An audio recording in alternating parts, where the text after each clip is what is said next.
In 2008, Jolen Philbrook was diagnosed with breast cancer. During that time, she also went through a custody suit and had no income. Then in 2010, she survived kidney cancer.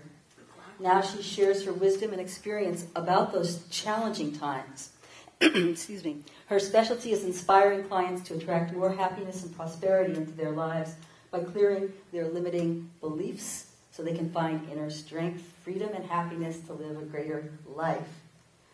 She's got a tremendous amount of lists of things that she's done here. I'm not going to get into all of them, but basically say that she's a spiritual practitioner with the Center of Spiritual Living and has been studying spirit, mind, body connection since 1976. All right, so let's welcome Jolen.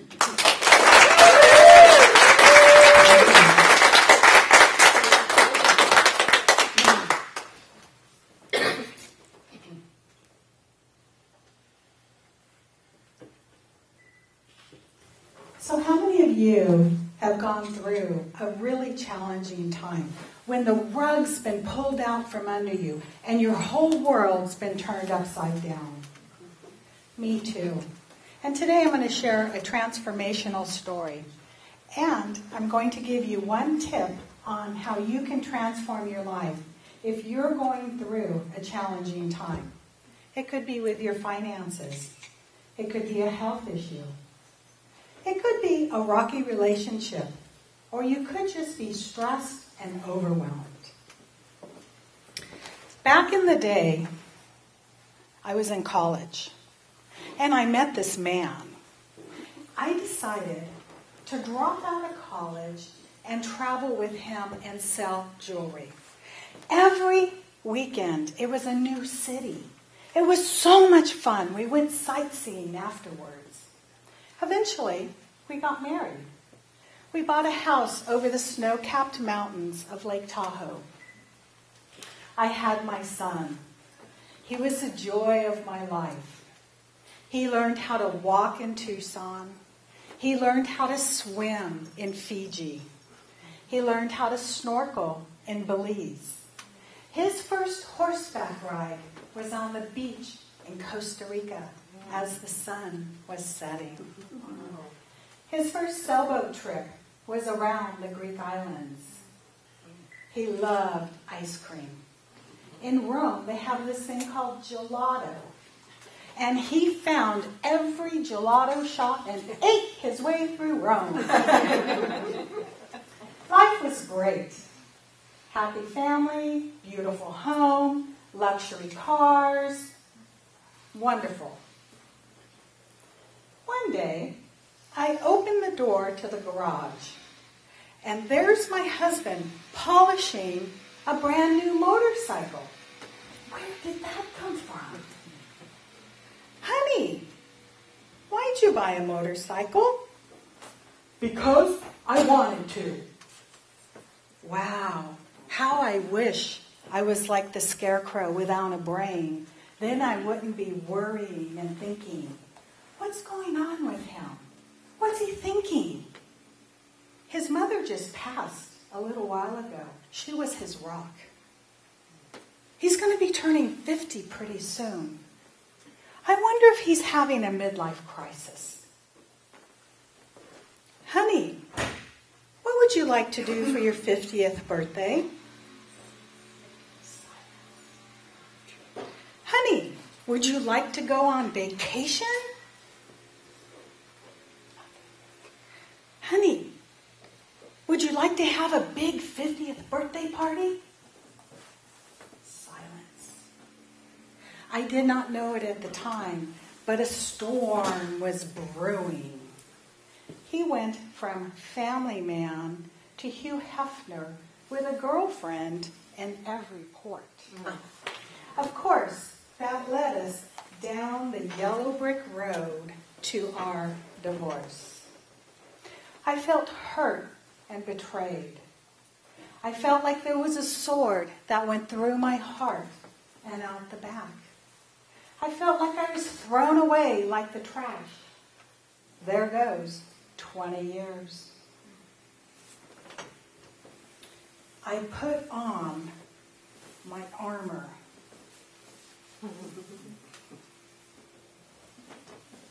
I become the Tin Man. Except I don't want a heart. I'm the Tin Man. I've got on my armor. I'm strong. Nobody's ever going to hurt me again. Hearts are made for being crushed and stomped on and turned into ash. I don't want a heart. I'm the Tin Man. But really, inside, I was dying. I was devastated. My family would hold me together, and they would call me to say, take the clothes from the washer and put them in the dryer. I tried to put my life back together. I went back to school to become a behavior therapist. And I got so many other degrees, they lined my office wall. And yet, I feel hollow inside. The storm starts brewing again. This time, my ex is really acting up. He turns into the Wicked Witch of the West and comes riding in on his broom. I'm going to get you, my pretty. I'm going to make your life miserable, and I'm going to haunt you. And he does. The threatening phone calls start day and night. The doorbell rings, and I learn how to hide in my house. I'm afraid to go out into town for fear he might be there. One night, I was replaying those threatening phone calls. I was getting scared for what he might do. I was believing the lies. Then, to top it off, I started to worry. See, he stopped paying payments off the business, child support, and alimony. I had no income. What was I going to do? How am I going to feed my son? How am I going to save my house? What am I going to do? So I let these thoughts play in my head over and over again. Finally, I drift off to sleep, only to wake up hearing the voice of God. It asks, do you want to live? Oh my gosh, what kind of question is that? That's a really deep question. I really have to think about that. I don't know the answer. Do I want to live? I feel like there should be another question or more information. What's another question? Give me something else. Have you loved? Oh, that one's easier. I started thinking of all my friends and family that I loved. And when I really thought about my son, I cried. And I realized I had to live to take care of my son and protect him. I couldn't die. Who would take care of him? And I'm not leaving him with his father. Then it dawned on me, I have a mission. I have a purpose, and I haven't done it. I don't know what I'm supposed to do, but I know I haven't done it. So I chose in that moment to live. I didn't know why I was being asked these questions. The storm really picks up and blows this time.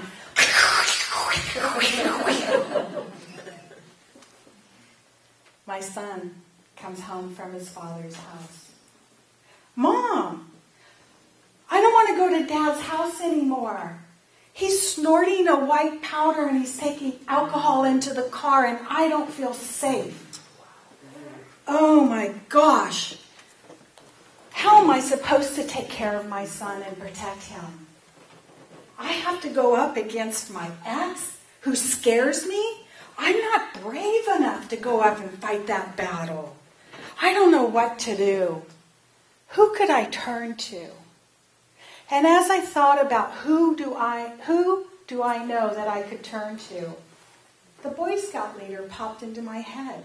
There's a group of us single women that we talked to that Boy Scout leader about a lot of problems with these boys. So I called him up, talked to him. He sent me to family law. And that was the beginning of the custody suit that went to trial.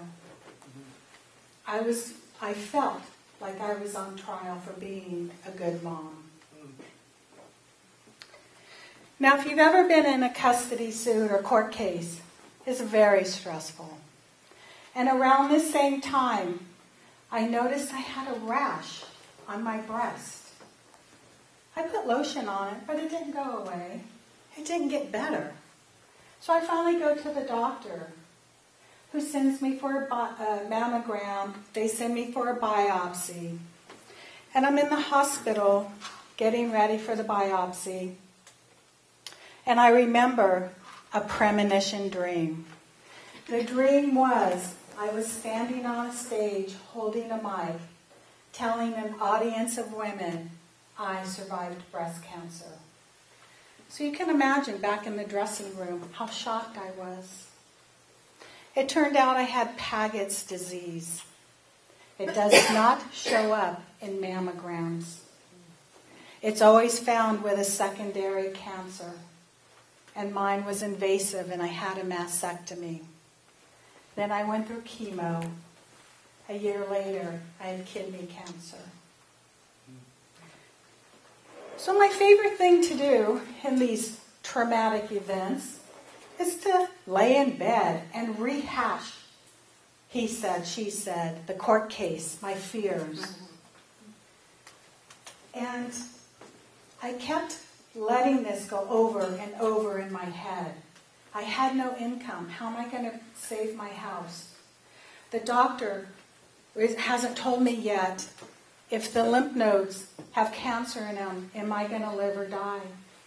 The trial, the court case, is related to the judge to make a decision.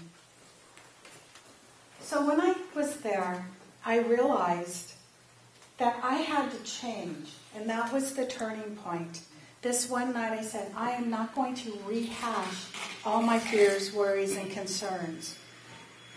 Instead, I had to change my focus.